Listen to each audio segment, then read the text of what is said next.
Morning. Welcome to the Sheepwalk Ranch. I know I should be inside in the shop or I should be inside in the mill, but I thought I would just enjoy a lovely rainy morning here.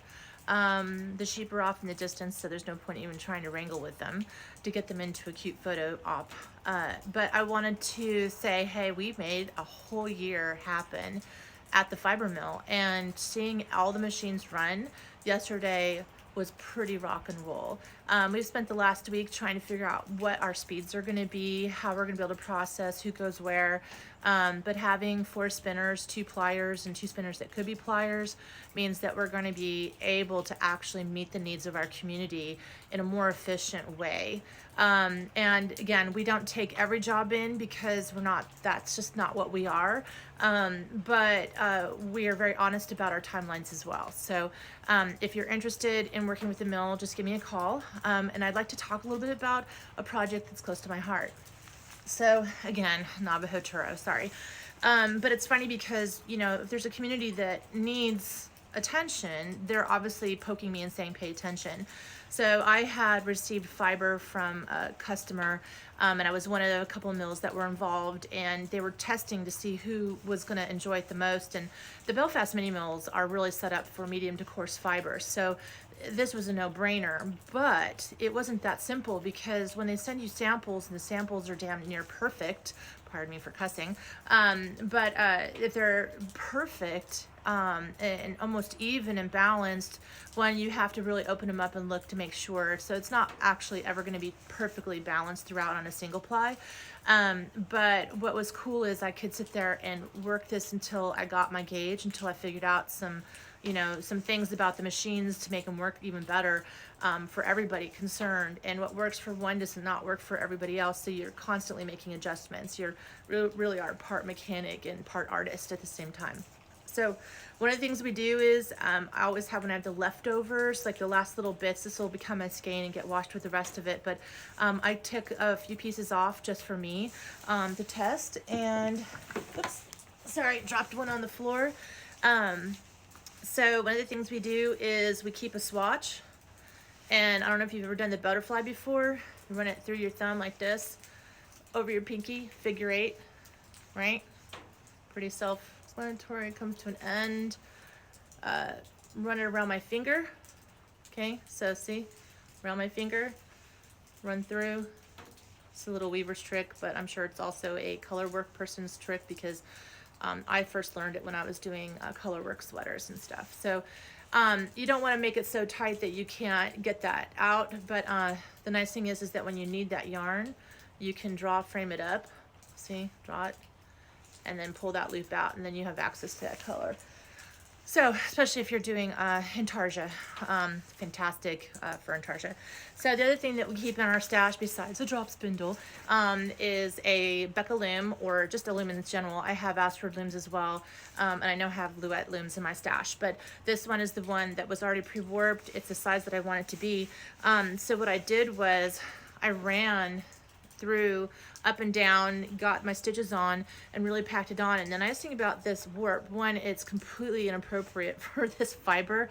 It's a fantastic cotton, but where it's appropriate is when you're testing it, it allows me to see the density of that single ply, how it really is going to play with what it's going up against. Because I know a lot of artists who do use color warp for their tapestry weaving. It's not always about the white and cream.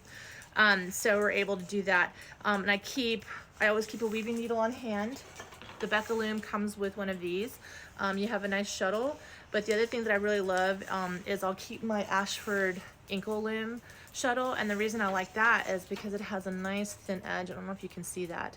So allows me to pack it down as tight as I would if I were an artist. The other thing that you need to know about your Becca loom, that's not always, unless if you don't read instructions, like I don't read instructions, I like to just go for it. This is your tensioner. So you push that bar up, and that's going to give you a nice bit of play, but not so much that you're not able to pack it down the way that you want to. So that was my project this morning, besides making this video.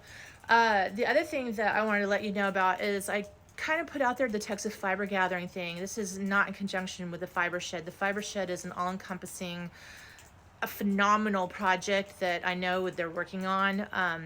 And I'm glad that I get to be a participant as a ranch and a fiber mill and a shop. But the gathering, what this is going to allow me to do is create that 501c3 and work with other nonprofit programs that really want to focus in on maintaining this industry and growing it. And one of those things is, I talked about a wool pellet acquisition.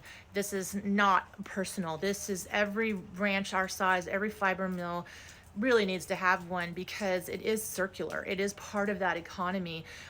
You're working with landscape designers, you're working with people who, raise the livestock, but also are working on their regenerative farming.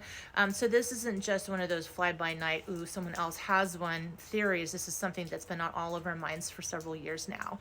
And I know that there's a couple of other people that are working on this project as well. So the nonprofit that I'm meeting with next week is Girl with Grit program.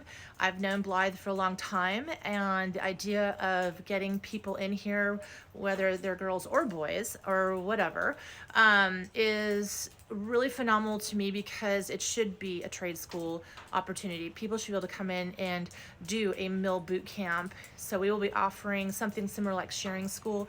We'll be offering mill school as well. That's coming down the pipeline. And then next week as well, we're going to be doing a test run with cellulose fibers. I'm very excited about this because I was given a green light. I was told it might be a little messy, but that green light is enough to make me go, okay, my assumptions were correct. We're looking at something big. And so we're going to try what we can. And if it fails, it fails. If it doesn't fail, or if it fails slightly, then we're going to take notes and we're going to keep trying, because I know that we have a cotton mill up in North Texas area, and what they do for this community is phenomenal. And I know that we have the organic farmers out in West Texas, and they are working with the big hitters. So we know that that's getting out into the community. And with the South Plains of Texas, which is just literally, like 20 minutes from here where it starts, it's big cotton country when you go in towards Hondo and further south. So, there's a lot of resources. Hemp is one of those subjects that I will learn more about next week. But yeah, so what do I tell you? Keep a lemon stash, keep knitting needles in stash, keep tapestry needles in stash, drop spindle. So if you're thinking about forming a fiber mill, I highly recommend that you at least get dirty with some of these fiber arts projects, get your hands in there, get muddled up, because it's going to help you to understand what's happening inside your space. But as the fiber artist, it's going to help me to communicate with my mill or with my provider, or to understand the yarns that I'm purchasing better, because I know how to explain my experience.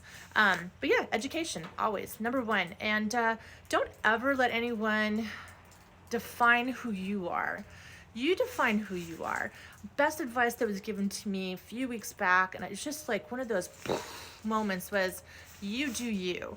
And I think she's right. She's absolutely right. You do you, and you have a good rest of the day.